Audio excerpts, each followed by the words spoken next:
Hey, Lenny, I'm not going to be at home tonight, okay? But I'll be home tomorrow, okay? Yeah, I know that already. Okay. I got to go get it on the big airplane. All right, baby, I love you. All right, have a good day at school, okay? I'll see you tomorrow. Be kind, be good. I will. Forget lunchbox. Here you go, baby. Be kind, be good. I love you. All right, love you, baby. Thank you. To the airport.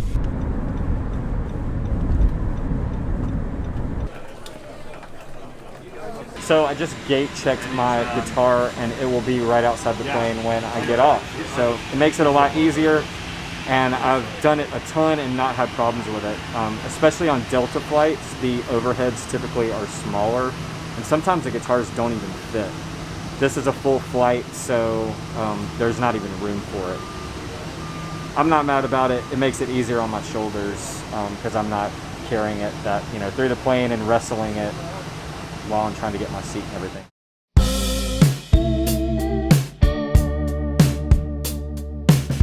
It says there's only 2 items and he brought them both up, so it must have gotten the baggage claim. Alright, thank you guys. So when I got off the flight, typically my guitars, when I gate check them like that, will be right outside the door of the airplane. And they were not there, and so I waited for them and they didn't come up. So I'm crossing my fingers and I'm going to baggage claim now, and hopefully they're at baggage claim. If they're not, then I don't have guitars, but hopefully they will make it to baggage claim and they will be in good shape. Just cross our fingers.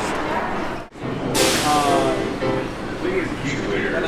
Hold on for departure to terminal, ground transportation, and baggage claim. All right. He said he takes them to the office up here because he just assumes that they're expensive.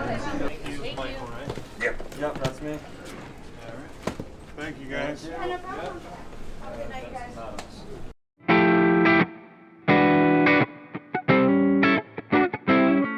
We just got to the venue here in Parker, Colorado, and checking out Backline.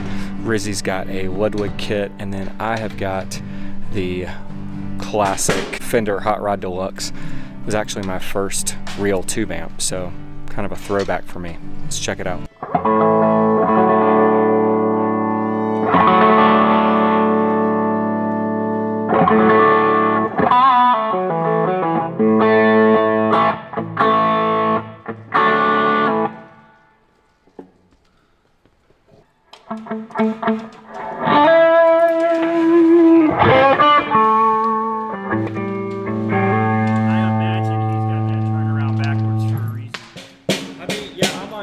So there's no reason for it to need to go that way. Okay, cool. Just for front of house. We face it backwards, but not quite in the direction.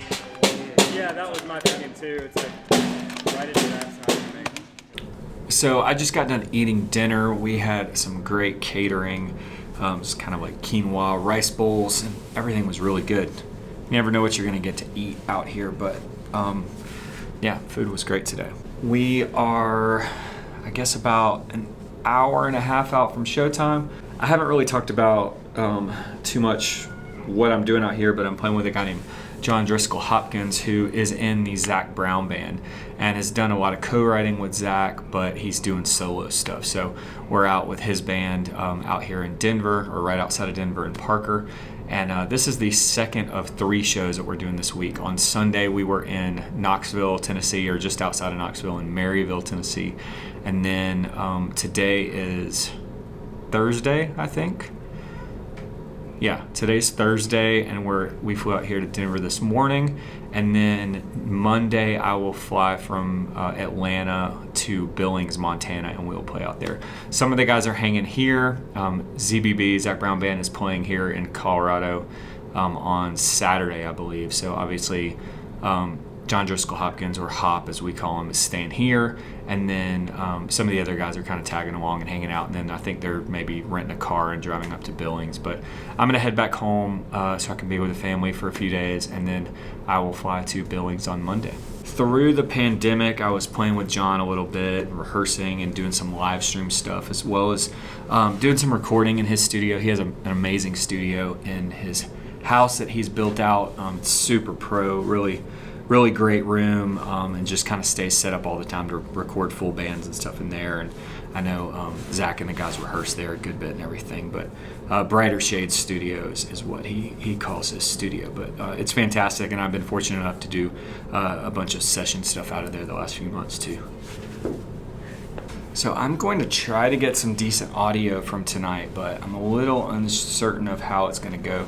This band's a bigger band. We've got drums and bass, keys, violin, as well as a banjo and pedal steel player, and then me playing electric, Hop plays acoustics. So, there's definitely a lot more going on, and just trying to fit in with the band as a whole. It's definitely a different approach than playing with somebody like Noah Guthrie, where it's a 4-piece. There's a lot more room for me to play more stuff in that band because there's more musical space. But when you're dealing with a lot more musicians on stage, you kind of have to be aware of that and find your space. I'm kind of afraid that audio isn't going to be great just because most of us are on, well, all of us ended up being on in-ears, and then so there's not a lot of volume on stage from different things like vocals, which play a huge part, and it's a bigger theater. But yeah, we'll see.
After the show, I was pretty discouraged. I didn't feel great about it. I was struggling with my in-ear mix all night long. I didn't feel like I played well. I had a few mistakes here and there, and just overall felt kind of defeated. I got home, I uploaded the footage from the show and from the trip, and after listening back to the show, I realized it wasn't bad as I thought it was. And that's kind of the funny thing about recording yourself. Sometimes you can think that it's great, and then you listen back and you're like, wow, that wasn't as good as I thought. And then other times it goes the complete opposite direction. I thought that I did not have a great show at all, when in reality, the mistakes or things that I would do differently were pretty minimal, and overall it was a great show, especially considering it was almost 2 hours of music. Now, of course, I want to do everything that I can to have a great show every time, but when you're traveling, when you're playing with different people and you're jumping around to different things, some nights are not going to be as good as others, and we have to kind of give ourselves some grace for that. Even in making this vlog, I didn't feel great about everything that I captured in this video. I feel like I could have captured more footage, or looked at things from a different angle and done things a little differently. But I'm learning, and hopefully you guys are enjoying these videos. I'm gonna keep making them, keep trying to improve on them, and give you guys a picture of what it's like to be touring and playing and being a full-time musician. So let me know in the comments what you think, what you'd like to see. what you liked, what you didn't like. If you made it this far, again, thank you for watching, and until next time, I'll see you out there.